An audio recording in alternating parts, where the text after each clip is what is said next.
이어서 경주 지역 소식 살펴보겠습니다. 인터넷 신문 경주 포커스의 김종득 기자 만나보죠. 안녕하세요. 예, 안녕하십니까. 예. 자, 국토교통부가 오늘 전국 15곳에 신규 첨단 국가산업단지 후보지를 발표했는데요. 경주시가 포함이 됐어요. 예, 그렇습니다. 경주시는 그 소형 모듈 원자로 특화 국가산업단지 신청을 했고, 그런데 네. 오늘 오전에 있었던 국토교통부가 최종 선정 공고한 전국 15개 신규 국가산업단지 후보지로 최종 선정이 됐습니다. 이에 네. 따라서 경주시 문무대왕면, 동경주 IC 인근 이런 한 150만 평방미터 46만 평 정도의 규모의 부지에 음, 3,996억 원을 투입하는 국가산업단지 2030년까지 조성됩니다. 예. 그 경주가 제조업 분야의 국가산업단지로 선정이 된 것은 이번이 처음이라죠? 예, 그렇습니다. 이 전국의 산업단지가 1,246개라고 합니다. 예. 이 가운데 국가산업단지는 47개에 불과하고, 이 경북 도내에는 구미에 6개, 포항에 2개, 경주에 1개, 경주는 울성원전이 국가산업단지로 지정이 되어 있었네요. 이렇게 총 경북 도내에는 국가산업단지가 9개에 불과한데, 좀 전에 말씀드렸다시피 경주는 울성원전이 국가산업단지로 지정이 되어 있었지만 이는 그 발전소 운영을 위한 예외적인 것이었고, 네. 이 제조업을 위주로 하는 실질적인 국가산업단지는 경주시로서는 이번이 처음이라고 합니다. 준하경 시장이 오늘 이와 관련해서 기자회견을 가졌다고요? 그렇습니다. 조금 전 오늘 오후 2시에 그 전환희 시장 경주시청에서 이 국가산업단지 조성 선정에 대한 기자회견 열었습니다. 그동안에 네. 뭐 여러 가지 사항들이 좀 산업단지 조성의 부지에 대한 여러 가지 또 투기가 있었기 때문에 음, 좀 비밀리에 추진된 게 있었다. 그래서 뭐 오늘 이렇게 발표에 대해서 이야기했다라면서 오늘 기자회견 열었는데, 이 자리에는 이상글 경주상공회의소 회장 또 이철우 시의회 의장도 이렇게 같이 참석을 했습니다. 전현 시장은 이 국가산업단지 이 지정에 대한 의의에 대해서 이 문무대왕 과학연구소 조성과 발맞춰서 이 미래 경주의 새로운 성장 동력 창출하고 그리고 심혈을 기울여 추진을 했던 사업이다. 그리고 지난 음, 대선 경주 지역 공약 및 국정 과제로도 선정된 경주시의 핵심 전략 사업이다.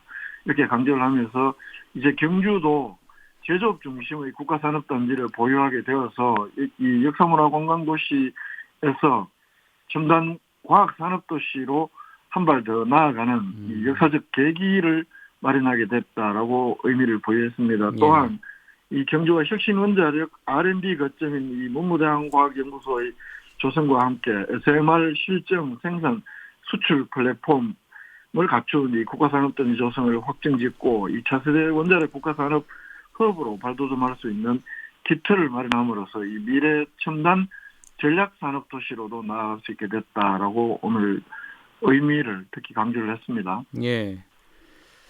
3,996억 원이 투입되는 대규모 사업인데 경제적 효과는 어느 정도 기대할 수 있을까요? 일단 경주시에서 이번에 이 국가산업단지 신청 과정에서 입주기업 예비조사를 했더니 예. 225개 업체가 음, 필요한 부지가 한 83만 평. 실제 경주시가 조성하는 용지보다도 2배가 넘는 아, 수요가 있는 것으로 이 원자력 관련 기업 및 지역업체의 관심이 매우 뜨겁다는 것을 잘 보여주었다. 그래서 예. 입주 수요는 이미 충분히 입증이 됐다는 것이 경주시의 설명입니다. 그리고 대경연구원 분석 자료에 따르면 이를 통해서 유발되는 경제적 파급 효과는 생산 유발 효과가 한 7,300억, 또 부가가치 유발 효과가 3,410억, 또 취업 유발 효과가 5,399명이고 이 산업단지 조성 후에 가동할 때는 생산 유발 효과가 6조 7천억 원, 취업 유발 효과만 2만 2,700여 명에 달한다. 음, 이렇게 밝혔습니다. 예. 또 경주시에서는 이 국제원자력기구 IAEA 자료를 근거로 이 세계 소형 모듈 원자력 시장이 2035년이면 630조 원 규모로 음, 커질 전망이기 때문에 향후 우리나라 경제를 이끌어갈 새로운 성장 동력을 우리 경주에서 제공할 수 있을 것이다. 이런 기대도 밝히고 있습니다. 예.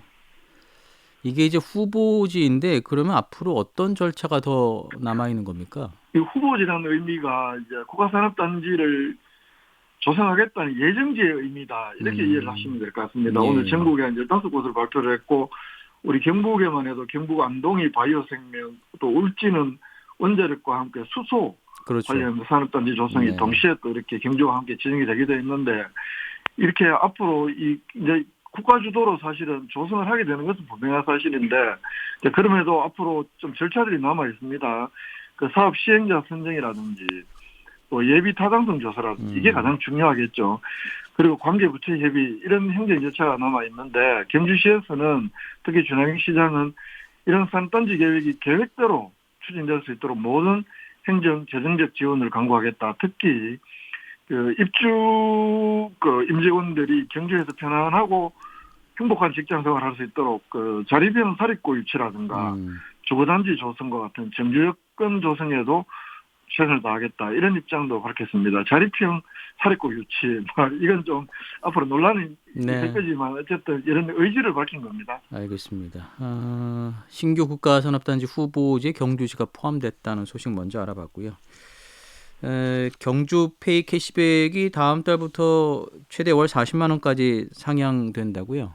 그렇습니다. 4월부터 연말까지 경주페이 캐시백 월 40만 원 한도에서 10%까지 상향 지원한다. 네. 그 이야기는 결국 최대 월 40만 원 소비하면 월 4만 원까지 캐시로 돌려주겠다는 의미입니다. 네. 올해 1월 달부터 설 추석 명절이 있는 달을 제외하고는 월 30만 원 한도에서 6% 캐시백을 지급하는 것으로 방침을 정했고, 그래서 현재 실행이 되고 있는데요. 이렇기 때문에 1월부터 3월까지 최대 월 30만 원을 사용할 경우에 월 18,000원이던 캐시백은 앞으로 월 4만 원까지 크게 이 캐시백으로 보면 엄청나게 많이 증액되는 겁니다.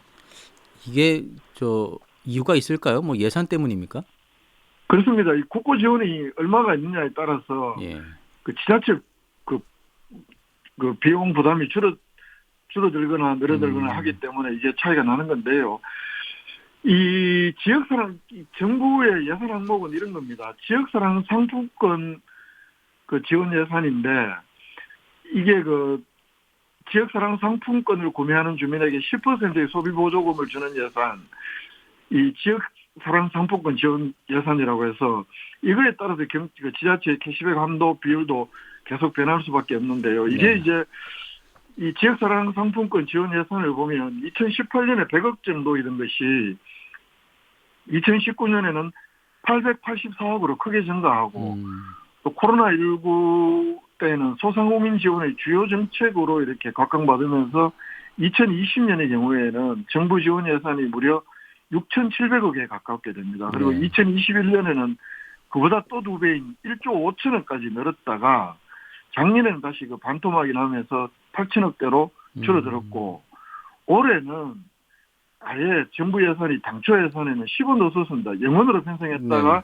국회 심의 과정에서 그 민주당이 강하게 주장하면서 겨우 3,250억 정도 부활을 했었는데요. 이게 영원일 때, 국고 지원이 영원일 때 경주시에서는 시 부담이 많이 가기 때문에 캐시백 예산 130억만 편성을 하고, 그 평달의 경우에는 30만 원 한도에서 6% 지급. 그리고 추석 설이 있는 달은 50만 원 한도에서 10% 지급, 이런 방침을 정했다가 이번에 국고 지원이, 정부 지원이 129억 경주시로 배정이 되면서 그 금액만큼 그 경주시의 캐시백 예산도 한 130억에서 160억으로 늘게 되고, 이렇게 되면서 여유가 생겼기 때문에 40만 원 한도 내에서 10%까지, 그러니까 월 4만 원까지 캐시백으로 지급하겠다, 이렇게 정책이 변경이 된 겁니다. 당초에는 전무했던 정부 지원액이 부활하면서 경주시도 캐시백을 다시 조정하게 된 셈이네요.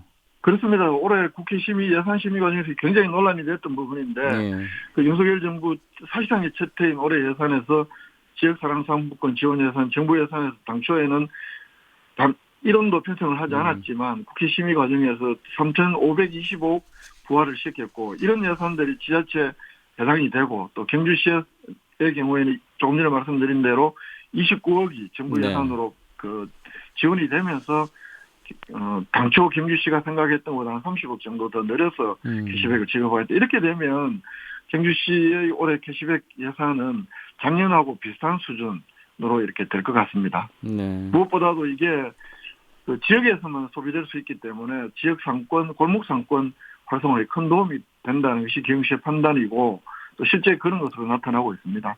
이거 좀 이렇게 잘 이용할 수 있도록 뭐 활성화하는 대안들이 필요해 보이는데요.